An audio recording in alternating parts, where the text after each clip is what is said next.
Good morning and welcome back to Engineering 101. Looking forward to a great presentation today. Our guest engineer is Dan Kruger. He has a bachelor's degree from UMR in ceramic engineering, and after he got his bachelor's degree, he went to work for Philips Electronics, where he grudgingly took a job as a glass engineer, and then did work there for a while as a for television tubes. Is that right? That's correct. After some experience with that, he advanced in the company and then went to work for Honeywell here in town. He, while working for Honeywell, earned a master's degree from the Department of Mechanical and Aerospace Engineering at University of Missouri Columbia. And as an employee of Honeywell, he is now a senior engineer. He has a lot of experience with all sorts of ceramics, including capacitors. So I'm going to give him the show. Thank you, Dan. Thank you, Dan. Good morning. To start off, as Dan said, I'm a ceramic engineer, originally from University of Missouri-Rolla is where I got my degree. But for starters, a lot of folks may not be familiar with what a ceramic is. You may be familiar with ceramic pottery, glass windows, things like that, but I'd like to talk about it from a technical aspect, what a definition of ceramic material is, what a ceramic engineer is. You've had guest lecturers come in and talk to you about mechanical engineering, probably civil engineering, many other disciplines, but ceramic engineers are few and far between. We're a rather specialized creed. And so just give you a brief definition of what a ceramic engineer is, some background on why I chose to become a ceramic engineer, and talk about the various industries that you might find us in, what I do as a ceramic engineer, some differences, or talk a little bit about some other material disciplines. And I have a few show and tell items, and we'll talk to you a little bit about one of the technologies I work with, which is the multi-layer ceramic capacitors that Dan Justice was just mentioning.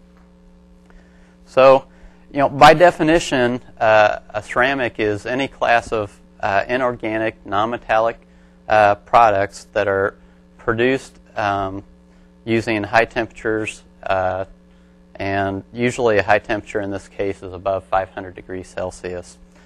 Typically, but not always, a ceramic is a metallic oxide, boride, carbide, nitride, or some mixture of those materials.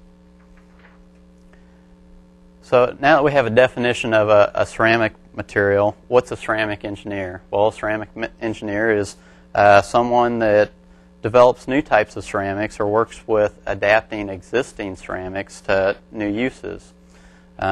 Those in the profession work on products as diverse as semiconductors, glassware, automobile industry, aircraft and engine components, fiber optics for communications, tiles, whether for something like the space shuttle, which is pictured behind me, or tiles on your floor in your bathroom or kitchen, perhaps.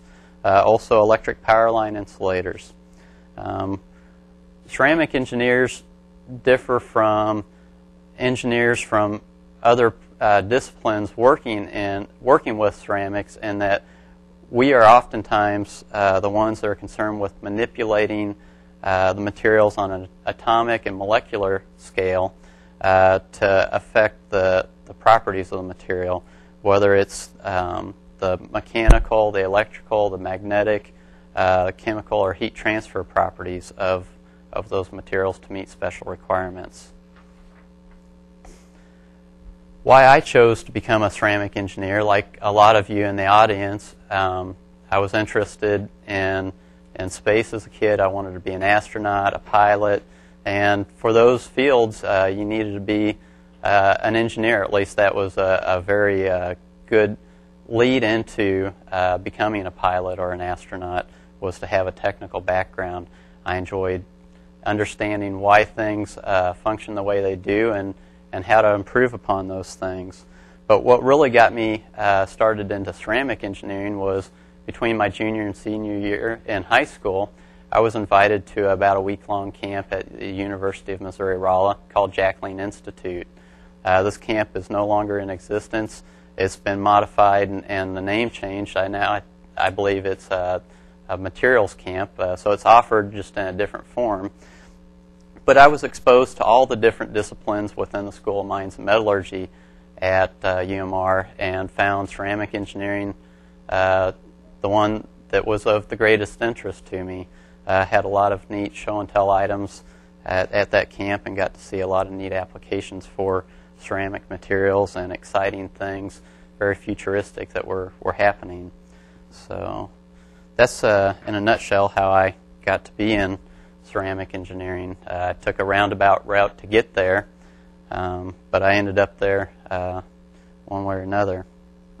There's a cliche out there, don't sweat the small stuff, and everything's small stuff. Well, as ceramic engineers, we are really tasked with sweating the small stuff. Like I said, materials engineers, whether ceramic engineers, metallurgists, or polymer folks, we are oftentimes concerned with manipulating materials on an atomic scale to affect their end properties, or their microstructure, which is also at a very small scale, to affect the properties of the material.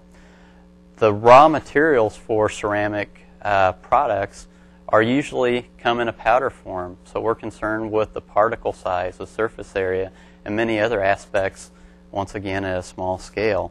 So, that's very important to us to understand how things are behaving at that type of a length scale. The ceramic industry encompasses many different aspects. Most of you live in a facility, a building, a home that's composed of maybe a wood frame, but also brick facade. Bricks, once again, a ceramic material. Glass in the windows in your home. The dinnerware that most people eat off of is often a ceramic material. Although at the college, in the college days, I remember most of the dinnerware I ate off of was probably paper plates. But, pottery. So those are some of the traditional ceramic industries. Also, refractory materials. These are materials that are used in high-temperature applications, usually in the steel or the glass industry.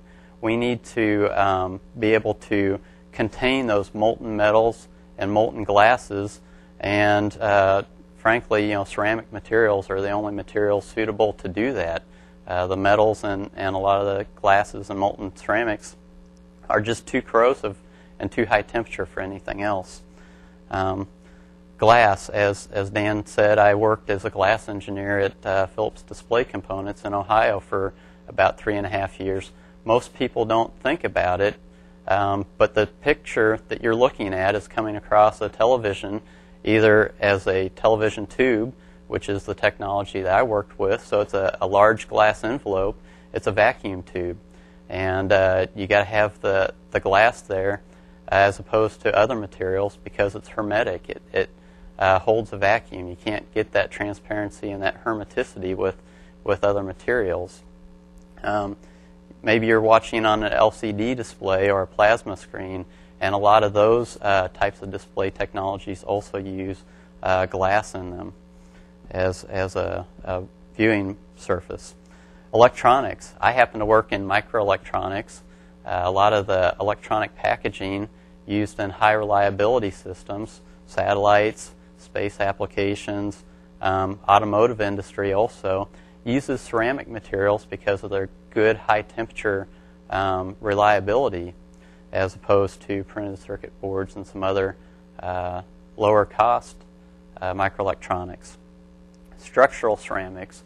I'll talk a little bit about some ceramics that are used in automotive engines and also in petroleum industry for drilling. The energy industry, there's a big push by the government to get into the hydrogen economy, to look at alternative fuel sources.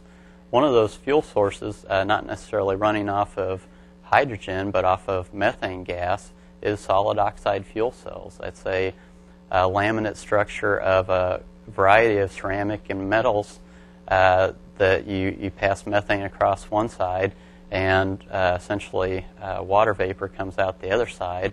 And because of the electrical properties of those materials, you generate a electrical potential and generate electricity there. Ceramics we can't operate as a silo and only be concerned with the ceramic materials as a ceramic engineers.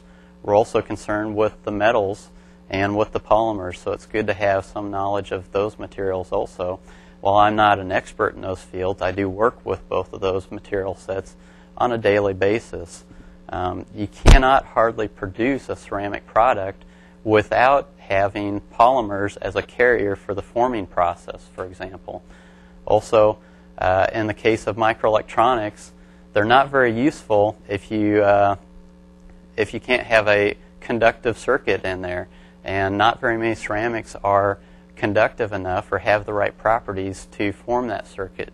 They make a great substrate material, but we've got to put a metal down to make it a functional part. So those are just a couple examples of where we get into dealing with the other material disciplines. There's also some muddy middle ground in materials as to things like semiconductors, silicon wafers. Metallurgists will oftentimes want to claim silicon as their material. Ceramists will want to claim silicon as our material, and that's because it shares properties of both of those disciplines. So there are some materials. Carbon is another one. There's a lot of carbon composites out there that the polymer industry will claim as a polymer.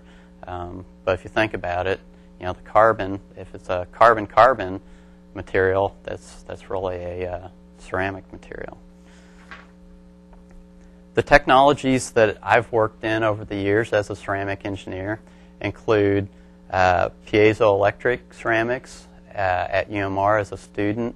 That's a material where if you put a mechanical force on it, you generate electric charge. So the piezo igniters in your gas grills and the little igniters that you use to light your fireplace, things like that, that's got a piezoelectric ceramic in it that when it's impacted with a force, it generates an electric charge, a voltage that will jump a spark gap and create a spark and then therefore ignite your fuel. I worked in glass as a glass engineer at Philips Electronics. I was responsible not only for analyzing why the glass broke, because that is the number one cost in a picture tube as far as the raw materials is the glass, but I was also responsible for glass-to-glass joining and glass-to-metal joining processes and sealing processes, because you have to be able to get, once again, that electric current in and out of that vacuum tube, and you do that through metal, and so you have to be able to seal it up hermetically, so that's a critical technology within that industry. I work currently with multi-layer ceramic capacitor development with Honeywell, and also with low-temperature co-fired ceramics and thick film for microelectronic hybrid packages. So low-temperature co-fire is a technology where we take a unfired ceramic tape, we print a circuit pattern on it, and we can have holes going through that tape, which are easy to form because it's a flexible material at that point, and form interconnects between the various layers. So we get a very high-density electronic circuit package. You stack up the layers, and the via is aligned to the layer above it, and you can laminate that stack together, and then it goes through a firing process to become a hard, dense ceramic. I have a few demos to show over here on the table. If we can switch over to the demos. First of all, I have a molten metal filter. This is made out of a silicon carbide material, and you notice it's very porous. And once again, that's at a very small scale that we're manipulating the material properties and the functional properties of the material. So how they achieve that type of structure is when they form the bulk product, they will introduce a large volume of organic material or a fugitive material, which later burns out.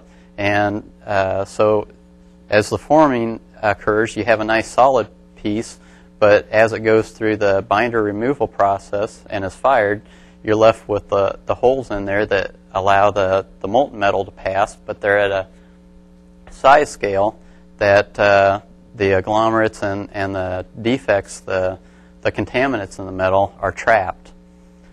I also have a ceramic spring here. That's something that most people don't typically associate with a ceramic material, is spring-type properties. This is silicon nitride. You can see in here, as the spring is compressed, that it bounces right back. So ceramic materials are not always brittle materials. This is a silicon nitride cam follower bearing out of a diesel engine. I always had been told and heard about, there's great things that can be done with ceramics. We can make a ceramic engine, and that would greatly enhance the fuel efficiency because it can operate at higher temperatures and lower frictions. Well, that's true, but in reality, ceramic materials are oftentimes very expensive to produce, and so it's not necessarily practical to produce an entire ceramic engine. But in this case, we can make a cam follower bearing, which is producible at a cost that offsets. There's a cost-benefit offset there because it is more expensive than the existing technology or the technology that it replaced. But it has a longer life, it has a lower friction, and it can improve the fuel efficiency. But really what it does for the diesel industry is it lets their engines operate longer with fewer breakdowns, and breakdowns in that industry are extremely costly. So they're willing to pay the premium on the small part in order to get the payback in life and reduced downtime. It's a really light piece too. I was surprised how light it is. Yeah, this piece is rather large compared to the next sample here. This is a tungsten carbide with cobalt wear insert for the petroleum drilling industry. And I have a slide on the document viewer, if we can go over to the document camera. And it shows the... Ash, could you show the drill? Well, this is an insert that would go into a rock crushing type of a bit for the oil drilling industry. And once again, it's a downtime issue. This costs more than the legacy part, but they have greater time between replacement of the part because it's harder and will last longer, and it's extremely durable. So there's the cost payback benefit there. We have silicon nitride ball bearings with a little bit of molybdenum in them to make them black. The ball bearing industry really likes the ball bearings to be a nice shiny black, I guess because of the legacy of the metal ball bearings having that nice shiny appearance. But it's a reduced friction issue. So switch back to the table here. This is the technology that I spend most of my days working in. This material is an unfired ceramic tape. You can see how it's flexible. It's actually got a solids loading of a little over 50%, maybe 60% ceramic material, and some polymer binders and plasticizers in there. We use this in the multi-layer ceramic industry, and then this is very similar to the low temperature co-fire material.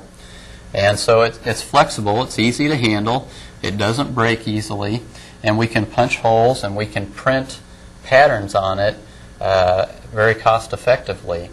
And then we take this shows some printed electrodes for a capacitor. And we can take those materials and we can stack them up in matrix and have a parallel plate capacitor. And then we laminate those layers, and this has probably got about 50 pieces of that tape laminated up. And so now we have a semi-rigid substrate that we can handle. And we can cut the ceramic capacitors out at that point. And this is an example of an unfired multi-layer ceramic capacitor. And there's individual electrodes that you can see, probably not on the screen, but come out the edge here, and after it's fired, make contact with the end terminations that can then be soldered into a microelectronic package. What do you cut those with? If we cut them in the green state, we use traditional machining techniques. Oh, okay. They're plastic. They're essentially like cutting a plastic, and so you can use anything that you would cut a plastic with. The trick is to machine it without getting the layers to delaminate and come apart. So it's not an easy thing to do, but it's also not an expensive thing to do. You just have to have some training and some experience in that area. This is the same part as the light-colored part, but it's been fired, and you can hear that it's a dense ceramic now. So with most ceramic processing, one of the disadvantages with having all those polymers in there is that the materials then have some shrinkage to get down to the final dimensions, and so predicting that the final size is sometimes a challenge depending on the tolerances that are required. But there's a lot of work being done in the area of near-net shape processing to try and minimize the amount of shrinkage from the green state to the fired state, so that you can build a higher tolerance part and reduce your machining costs, because machining the ceramics is rather costly. I'll switch over to a video now if I can. And I talked about materials and manipulating materials on an atomic scale. This is an example of where some researchers at Sandia have substituted a potassium ion for a sodium ion in a regular window glass. This is window glass that they bought at a hardware store, and through some unique processing they were able to go in and manipulate the properties. Normally we think of glass as being very brittle and not being able to deflect very much. The first piece of glass that we'll see here is a normal piece of annealed window glass. The second piece of glass that they'll show, you'll see a great deal more deflection in it, and it's the ion exchange tempered glass.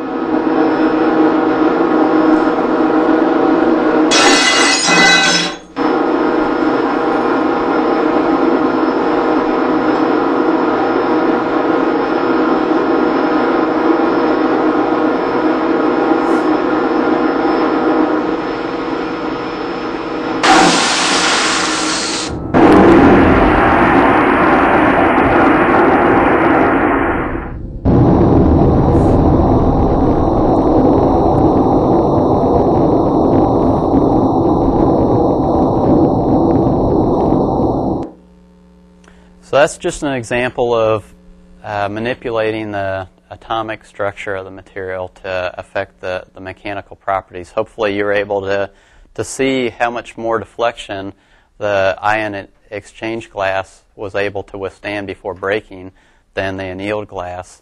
Something else that happens there, now ceramic materials are very strong in compression, and that's essentially what has happened there, is that we've introduced, or the Sandia researchers have introduced, a very high amount of compression at the surface of the glass. And so the little defects that may be in the glass that would normally lead to its low failure strength can be essentially overcome with that high compressive strength. But another thing that happens there, the anneal glass broke into very large pieces, and the ion exchange glass diced. It broke into very small pieces, and that's because of the stored energy in that glass when it broke. It has a lot more energy stored up as it's deflecting and breaks into many more pieces to dissipate that energy. Is that a good thing or a bad thing? Well, you know, it's good and bad depending on the application. That's the way most ceramics are. They're very application specific. In our cars, we use tempered glass in the side windows to produce very small pieces. You don't want a large, jagged piece of glass coming at you if a rock comes off of a semi and is large enough to break a side window. You want the small pieces. Yeah, you get cut up, but you're not going to get impaled with a large dagger-like piece of glass. So in that case, it's important to have the dicing effect. The window glass in the front of the car, the windshield glass, is actually an example of the glass industry and the polymer industry working together and coming up with an improved product for the vehicle occupant safety also. That's not just a piece of glass. It's actually two pieces of glass with a polymer film sandwiched between it. And a lot of you have probably seen things come at car windows and movies and other video demonstrations. And it may break through, but the window itself does not shatter, does not break into many pieces, and that's to protect the occupants inside from projectiles from objects off the road coming through to them. You don't want the window coming at you, and you also don't want that object. And so the polymer film reinforces the glass and keeps that windshield in place and hopefully adds some strength to it to keep the object out of the car. So, you know, ceramic engineering is a specialized field, but it's allowed me some unique opportunities, which have been great. When I was at UMR as a student, I took one course. It was a required course on glass processing and glass as a material within the ceramic curriculum. And honestly, I wasn't real enthused about glass as a technology. It seemed rather boring and low-tech to me. And then, as I got closer to graduation, was looking for a job, you know, you become not very picky when you got to pay some bills and after college. And I took the job in the glass industry and found out that it was really fascinating. I really enjoyed it. And, you know, there were some personal reasons for moving to Kansas City and taking a job at Honeywell. But it had nothing to do with not liking my job because I really enjoyed it. I got to work with flames and melting glass together every day. I mean, that's actually a lot of fun. And got to see broken glass and figure out why it broke and figure out how to keep it from breaking to save the company a great deal of money. So at this point, I could probably go on, but I think I'll open it up to some questions. Do we have any questions from the remote campuses? Yeah, we'd love to hear from Longview or from Maple Woods or anybody at home watching. Please contact us. Looks like it comes and goes. As an engineer, any discipline, and it depends a little bit on your personal preference. But my particular job right now, I would say I travel about 10% of the time. Now my coworkers, my boss, and my family probably feel like it's a lot more than that. But if you calculate up the time away, it's about 10% of my time at work is spent traveling.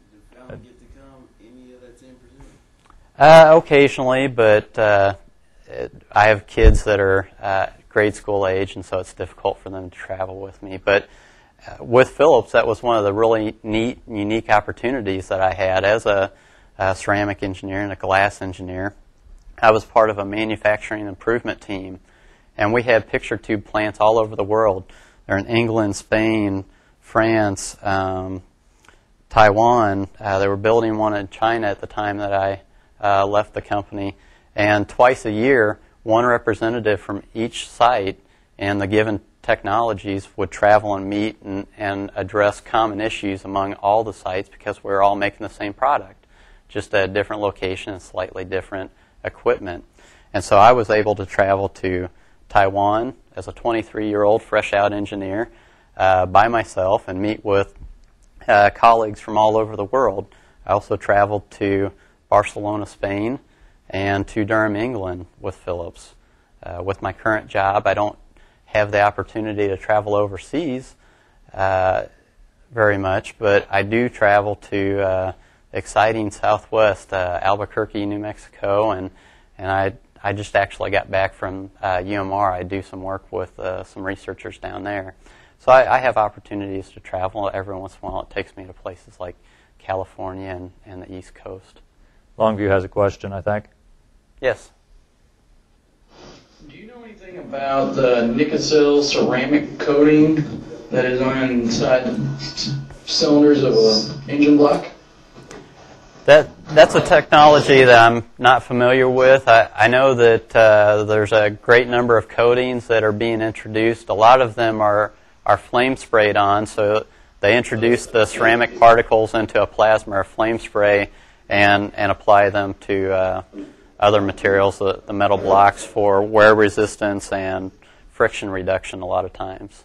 But I'm not familiar with that particular coating. What was your master's thesis? My master's thesis was on internal boundary layer capacitors. So it was a materials-oriented master's thesis, even though I have my degree from the mechanical and aerospace department.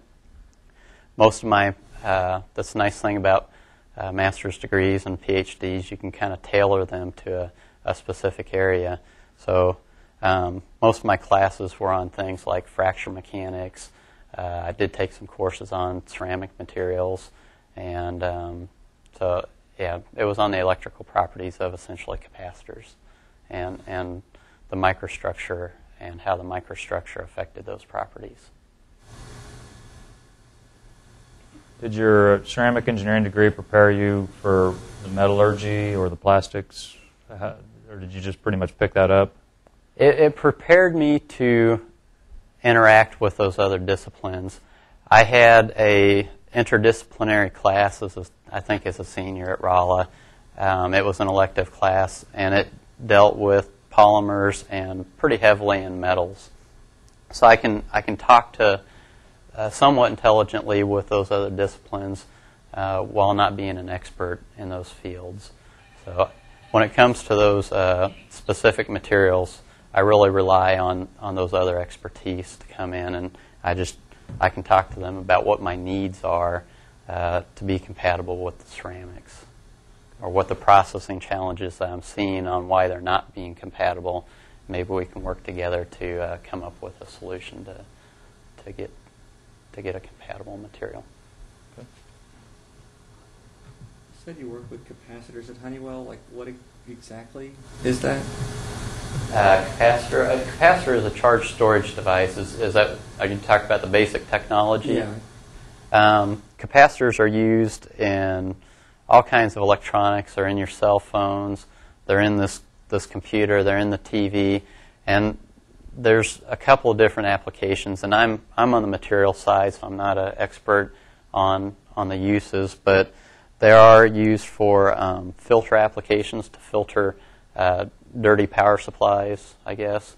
And they're also used for charge storage devices, where you may have a sag in the power coming from your power source and need to keep that kind of a continuous signal coming through. And that can also be used. The petroleum industry actually will use high voltage capacitors to set off detonators as they do oil exploration. You can actually use the electrical signal to generate a very large amount of energy and set off an explosive device that way, and that's what the petroleum industry does. You got to have a lot of energy and a lot of explosives to blast through that rock to get to the good stuff. Yes? You mentioned that you work with a lot of materials on an atomic scale, so I'm assuming you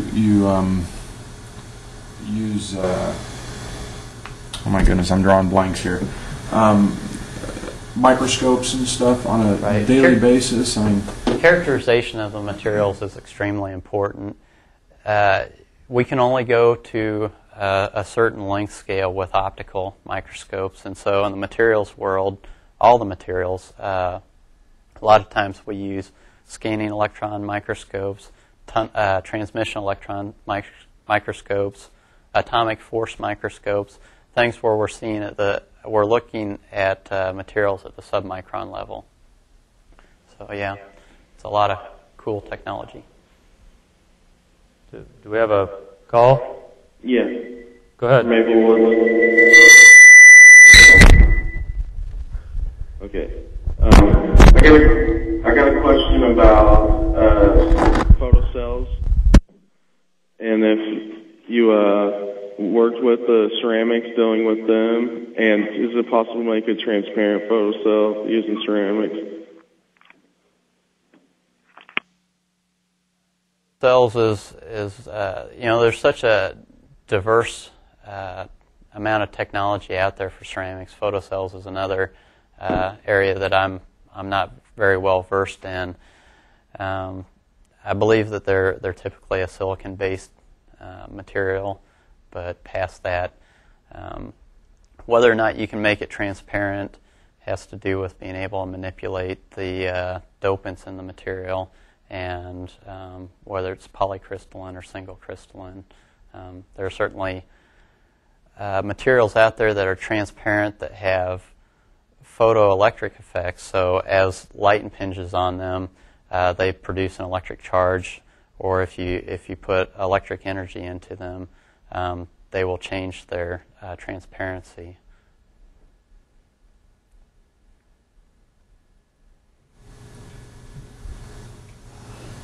Was there a type of coursework that was most helpful at UMR,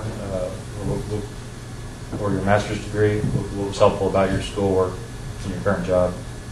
But I hear some engineers say that they use very little of their education in their day-to-day work. I don't know if I'm in a unique situation, but I certainly do use a lot of the coursework. We even ran into a situation a couple years ago where we were going through a Six Sigma training exercise, and that's a continuous improvement methodology that a lot of large companies use. And we actually had to use differential equations. So yeah, some of those, what seemed like obscure courses at the time, are applicable. Probably more important than the specific courses that I took at Rolla, though, were just what I gained and being able to solve problems and think through how to find the answer to something, or knowing what technology or what discipline I need to interact with. But the electroceramics courses that I took at UMR were very important to what I work with on a day-to-day basis right now. So if I had to pick a certain course within my discipline, it'd probably be the electroceramics is what I rely the most heavily on. And I also took a course on microelectronics processing, which I took because it sounded cool and neat, but didn't really think I'd ever get to work in. And years later, I had to go back and review those notes because that was the industry that I was interviewing for when I went to work for Philips. So while I took it as a fun course, it actually was very critical in getting the job that I have now, and information I use also daily. I have belt tongue. You told me that Honeywell assisted with your master's degree. Did they prefer you get the technical master's degree, or would an MBA have suited them better? At the time I went back to school, particularly managers at Honeywell, first and second line managers, the preference was on a technical master's degree. They prefer you to have a master's degree to go into management. And I'm not a manager and don't necessarily aspire to that at this time. That was their preference. Since then, I think things have kind of shifted towards having managers have MBAs. But I'm kind of going down a technical track, and that's obviously more valuable than an MBA within the technical field. So, Okay. but they did pay for essentially all my schooling, so that was a benefit of getting out and getting some work experience and going back to school. But there's also advantages to staying with it and just getting it all done in one shot. Did you do any co-ops or internships while at Rolla? I worked for a professor down there in the lab and got to interact with a lot of people from industry with that job. So I didn't do any internships and co-ops, and actually at the time I went to school, internships for ceramic engineers were almost unheard of. Now you can find them here and there. I didn't want to take the time off from school and take a semester or two off and go out and get a co-op. But as a practicing engineer in industry, I see the value of that. It definitely is a good thing if you have an opportunity to go out and get a co-op. And I would have jumped on an internship in a heartbeat. I just was in a bit of a hurry to get out of school. Is there any way that a freshman engineering student can easily decide whether materials engineering like ceramic engineering is better, or maybe electrical engineering or mechanical engineering would be better suited to them? Well, I think it has to do with your interests. If you have a strong interest in the functionality and processing and the science behind what goes into devices and the application side, then a materials degree is really good. If you're more concerned with how the electrons are flowing around and the software side, the things that are not so tangible, then double E is going to be more suited to you. But as an engineer, we have engineers that are kind of designers. They sit at a desk and they work at their computer 8 hours a day, 10 hours a day, whatever it may be. What I do, I actually get to spend a lot of time in a production department supporting production and solving problems on the factory floor. I spend quite a bit of time in a laboratory playing with materials and making cool stuff. So that's another thing to consider when you're considering what field in engineering to go into. Not being a double E, I can't speak to what their day-to-day routine is, but my impression is I get to spend a lot more hands-on time as a materials engineer than my friends that are double E's. They tend to spend more time at their desk doing design work and analysis, whereas I spend more time hands-on, making things, and then analyzing how to improve those. And that's what my desk time is spent doing, is analyzing the data that I generate in the lab or on the production floor. How much writing do you have to do on a day, on an average week, or whatever? There's a fair amount of paperwork and reports to be written. Everybody likes to know that their money that they're giving you to fund the projects is being well spent. So that's a very critical part of the job. I would say I spend 10 to 20% of my time at the desk writing reports or memos or communicating with folks. You mentioned ceramic engineers are few and far between.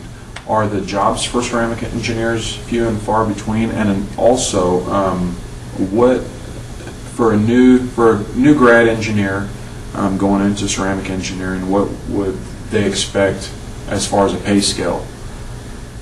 Okay, let's see. I think the first part of the question was, are the jobs few and far between? And the answer to that is to a degree.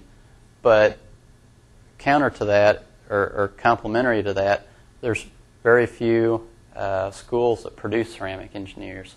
So the job market is pretty well matched to what's coming out of the educational realm, the graduates.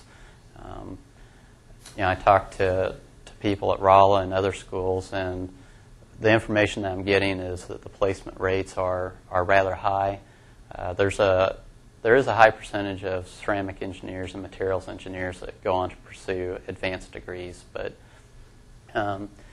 right now The market is good for ceramic engineers. I think there's plenty of jobs out there for engineers going into the field. Was the second part about the pay scale? Did you have another part of the question in there that I skipped? Yeah, what a new grad could expect as far as pay? I've been out in industry for about a dozen years now, and so I'm a little bit out of touch with what a new graduate makes in ceramic engineering. I saw some statistics this week, though. The average starting salary for engineers out of Rolla, at least, is about $47,000. Ceramic engineering students typically have been at the mean or a little bit above because we are unique. There's not a lot of us. It depends on the market at the time that the engineers graduate. I came into a pretty soft market, so I was right at the average graduating engineer pay scale. I would say 45 to 60,000 for a starting bachelor's degree in ceramic engineering. PhDs are getting upwards of $85,000 and $90,000 in ceramic engineering right now, fresh out of school, PhD. Would you consider yourself more of a scientist than the average engineer?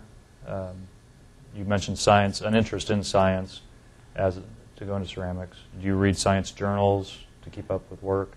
It's very important to keep up with trade publications, the scientific journals.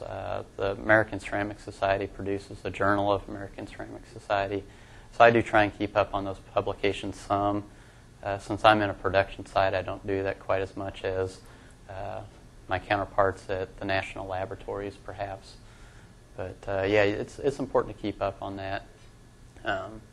And materials engineers are also referred to as material scientists almost interchangeably because we rely so heavily on the basic sciences, the chemistries and physics. So those are crucial building blocks also and considerations. If you really enjoy the chemistry and physics classes, materials is a good fit usually.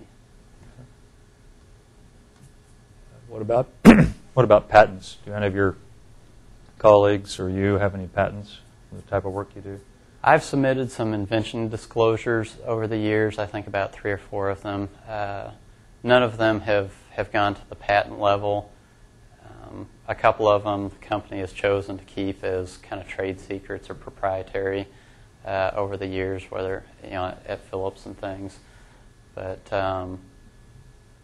usually the Honeywell, the site that I work with, is funded by the government, and the government prefers to get most things out in the public domain rather than to license that technology. I see. Try to make a better bang for the taxpayer buck. You mentioned just a moment ago that people with a PhD coming straight out of school have, such and such a, pay scale or whatever. I've talked to some people, and they suggest that after getting a bachelor's degree, you get some work experience before you go get your master's or higher. Do you recommend doing that or going straight through school? Well, for me, that worked really well. First of all, if you come straight out of school, depending on the type of engineering that you go into, you may have to pay for your graduate schooling. I know most ceramic engineers, straight out of their bachelor's, most of them that I'm aware of actually get funded fairly well as graduate students and don't have to pay for their schooling. I think a lot of other disciplines, maybe some of the larger ones, less specialized, probably going to have to foot a good part of that bill yourself. So that's one benefit of going out in industry and getting a job, getting some experiences. You may have the opportunity for your company to pay for that continuing education for you. For me, it gave me a better appreciation of what courses and what technology was important to me in my current and future job for my master's degree. So I think it was real beneficial for me to go back to school. Gave me some maturity and some experience to make that master's a little bit more meaningful to me. But it's entirely a personal preference. Okay, well, I think we've used up our time, so let's thank our speaker. We'll see you next week.